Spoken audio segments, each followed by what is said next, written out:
that too. Okay, Jim, you talked some relevant things right here. We have a 2023 banking crisis right now. What's your take on these banks collapsing? Are we done with the banks collapses? Are there more to come? What's your thoughts? The way these things have worked in the past is when you have a collapse and not many people notice it, but then it works its way over, and the next thing you know, you have another banking crisis, only it's much bigger, and eventually it keeps expanding, and eventually it's Lehman Brothers, and it's on the evening news. It's on the 6 o'clock news. So this is not the end. We're going to have more financial crises, not just in the U.S. This is going to happen in other parts of the world too. So I said, if I haven't said, let me say to you again, the next bear market, and we've always had bear markets, is going to be the worst in my lifetime. We had a bear market in 2008 because of too much debt. Look out the window. The debt is huge, huge. Even China has a lot of debt now.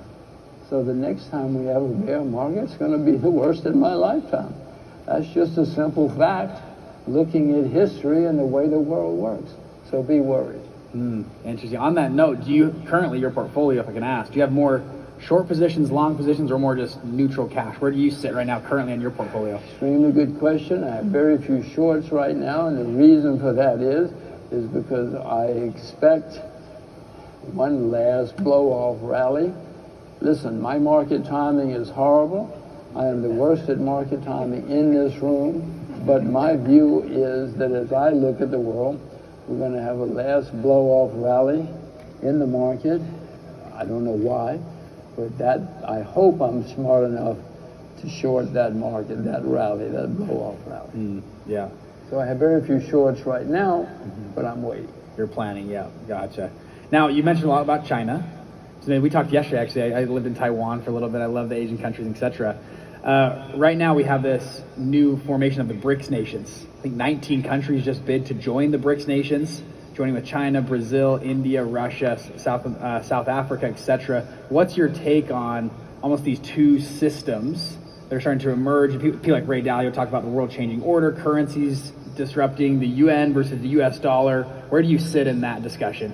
Well, I don't attribute it to the BRICS. The BRICS was something that some guy came up with because he looked at a map and he saw some big countries. It's not a viable, not a real concept, but it is leading, as you point out, several countries have started an alliance, and the part of the real problem is throughout history, when you've had an international currency, it's supposed to be neutral. Anybody can use it for anything, anywhere in the world. But Washington is changing those rules, and they're not playing those rules anymore. If Washington gets angry at you, they put sanctions on you or they cut you off. So even America's friends are starting to say, wait a minute, they could do this to us too. And so many people in the world are looking for something to compete with the US dollar. This recent war in Ukraine is accelerating the movement because Washington is damaging a lot of people, including some of our friends. And so many of our friends are looking for something to compete with the US dollar. The fundamentals of the dollar are horrible. We're the largest debtor nation in the history of the world, and the debt goes higher every day by big amounts. So the fundamentals are not good, but now the politics are not good because Washington will cut you off if they get angry at you. So what you have described is a very serious and important process which is taking place in the world. No world currency has been on top more than 100, 150 years at a time.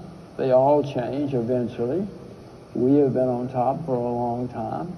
Now there are reasons to start looking for a competitor to the US dollar. I don't know what it is. I look every day, I promise you.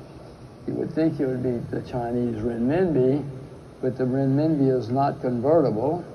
It's still a block currency, so I don't know what it's going to be. If you know what will be the new currency. I'll call you. Do not announce it here. Please, keep it quiet. Send me a private email, because I'm looking.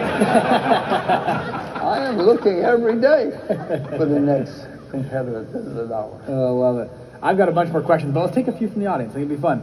Let's go. We got lines here. Let's go this side first, and then we'll come here. So let's go here. Give us your name, and then, by the way, just in general for questions.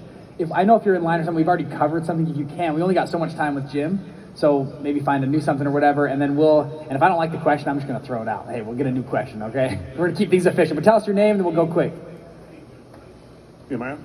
Hey, Jim. My name is Michael Domner, and your book, Adventure Capitalist, was inspirational to me and my family. The last 2 years, being my 3 small children and wife, I've been to 25 countries, and we're traveling full time, and it's largely because I read your book and just incredible stories you have in there.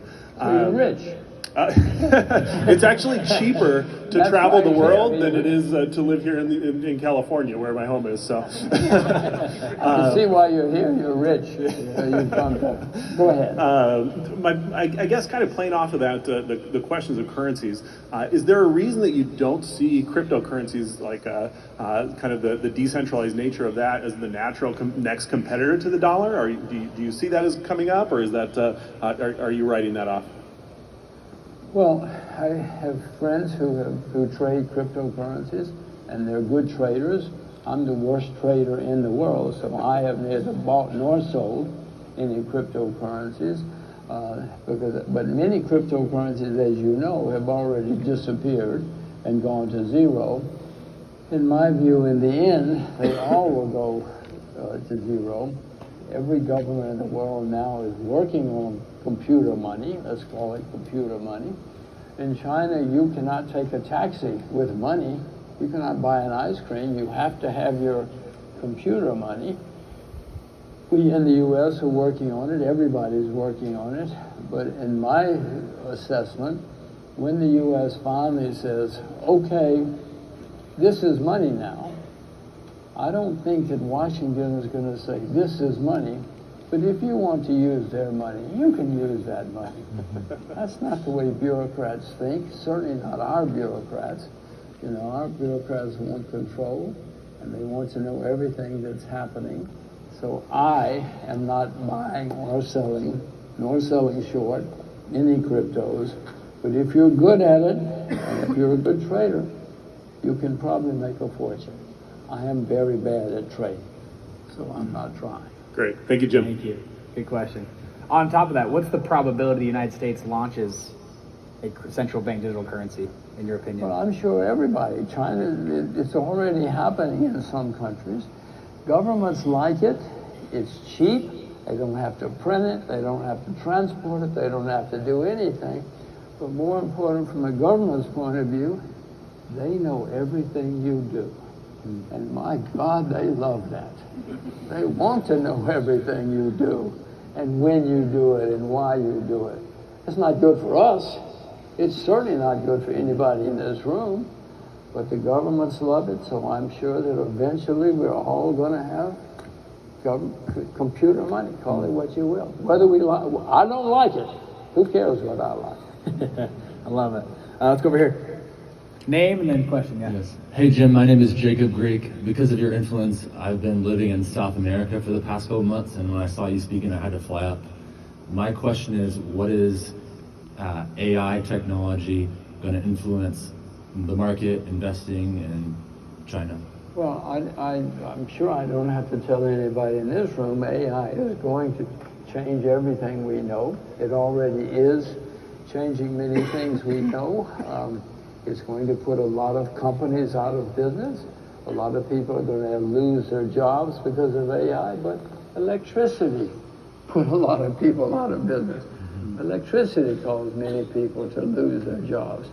AI is extremely exciting. I don't know how to play it. If you have a way to play it, come get my card. I'll give you my card. But it is going to change. It already is changing everything we know, and that will continue.